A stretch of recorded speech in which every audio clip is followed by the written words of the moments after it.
बात उन दिनों की है जब मैं कॉलेज का स्टूडेंट था। अपने कॉलेज की ओर से हम सभी कैंप के लिए एक जंगल में गए थे।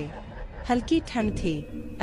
रात में हम सबने पूरी रात कैंप फायर के साथ डांस करने, गाने आदि का प्रोग्राम तय किया। मुझे और सभी साथियों को कैंप फायर के लिए लकड़ियां इकट्ठी करने का भार सौंपा गया।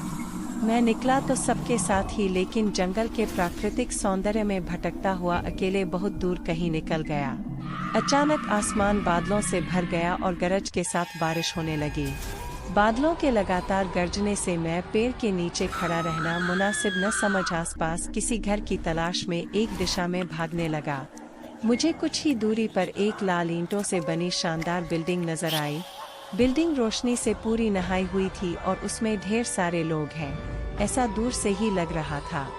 मैं तेजी से भागते हुए उस बिल्डिंग में जा घुसा और सामने से आती हुई एक खूबसूरत नर्स से टकराते टकराते बचा। नर्स ने मुझे घूर कर देखते हुए कहा, बहुत अधिक भीग गए हो, सर्दी लग जाएगी। उधर बाईं ओर एक स्टोर रूम है, वहां जाकर जो भी मिले उससे कहना सिस्टर जूलिया ने दूसरे सूखे और साफ कपड़े मुझे देने को कहा है, वह तुम्हें कपड़े दे देगा। मैं हक्का बक्का मुंह फाड़े सिस्टर जूलिया को देखता रहा। मुझे एकदम से यह समझ नहीं आया कि मैं क्या करूं। मेरी स्थिति देखकर सिस्टर जूलिया खिलखिलाकर हंस पड़ी और बोली, पहले तो तुम अपना मुंह बंद करो वरना मुंह में मच्छर घुस जाएंगे, और अब जाकर वैसा ही करो जैसा मैंने कहा है। मैं हल्के से हाँ मैं सर हिला सिस्टर की बताई दिशा में जाने को मुड़ गया। अभी कुछ एक 10 कदम ही चला होऊंगा कि मेरे कंधे पर किसी ने हाथ रखा। मैं चौंक कर पीछे मुड़ा और अपने सामने आर्मी की वर्दी में एक युवक को खड़ा मुस्कुराता पाया। मेरे चेहरे पर आश्चर्य का बादल अपना घर बना चुका था, जिसे देखते ही उस युवक को हंसी आ गई। उसने धीमे किंतु दृढ़ स्वर में कहा, मैं कैप्टन विनोद हूँ और यह हमारे देश की आर्मी का हॉस्पिटल है। कैप्टन विनोद की बातों ने मुझे आश्वस्त किया। मैं अब धीरे धीरे सामान्य हो गया और मैंने कैप्टन विनोद को सिस्टर जूलिया की कही बातें बताई। सुनकर कैप्टन विनोद के चेहरे पर रहस्यमय मुस्कान फैल गई और वे बोले, तो सिस्टर जूलिया से भी मिल चुके? जी, क्या मतलब है आपका? कुछ नहीं, चलो मैं तुम्हें सूखे कपड़े देता हूँ, चेंज कर लो, नहीं तो सच में सर्दी लग जाएगी।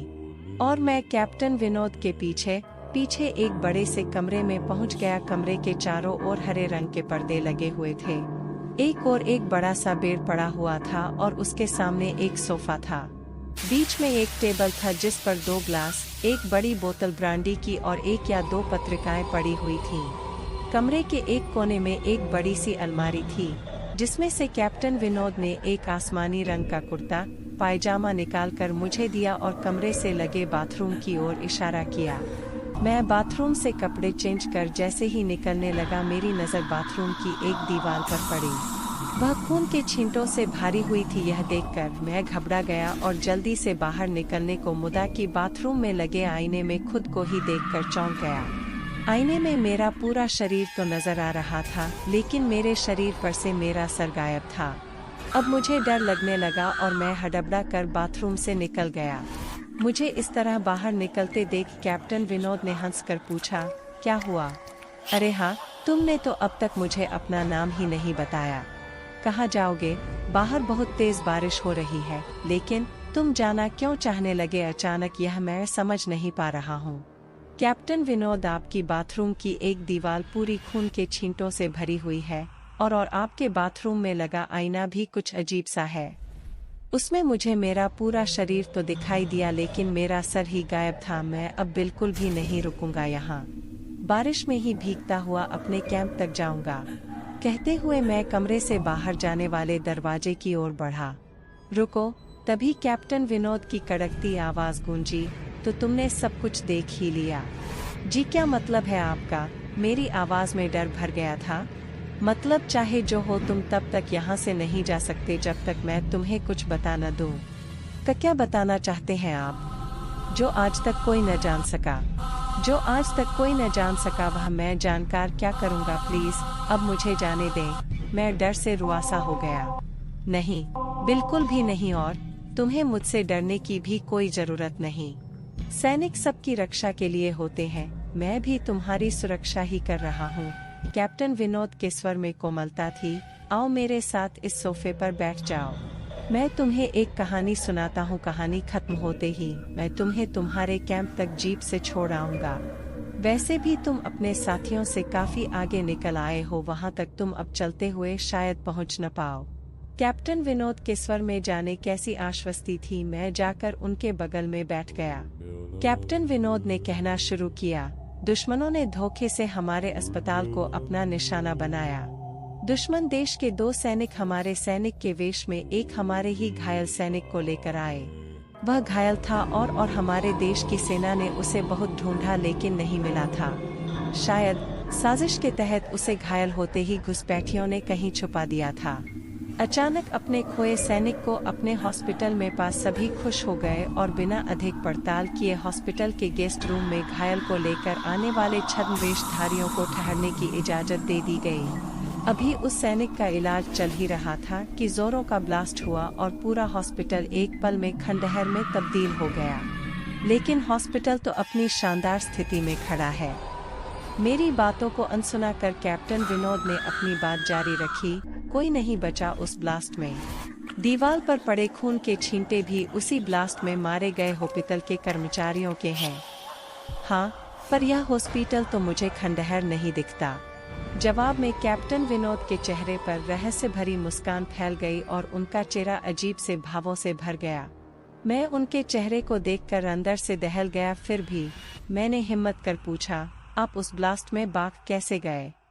सुनते ही कैप्टन विनोद ठहाका लगाकर हंस पड़े और मुझ पर एक भरपूर नजर डालते हुए कहा, यह कहानी आज से मात्र 10 वर्ष पहले की है और मैं तो आज से 50 वर्ष पहले मर चुका हूँ। इसके आगे उन्होंने क्या कहा मुझे कुछ नहीं मालूम।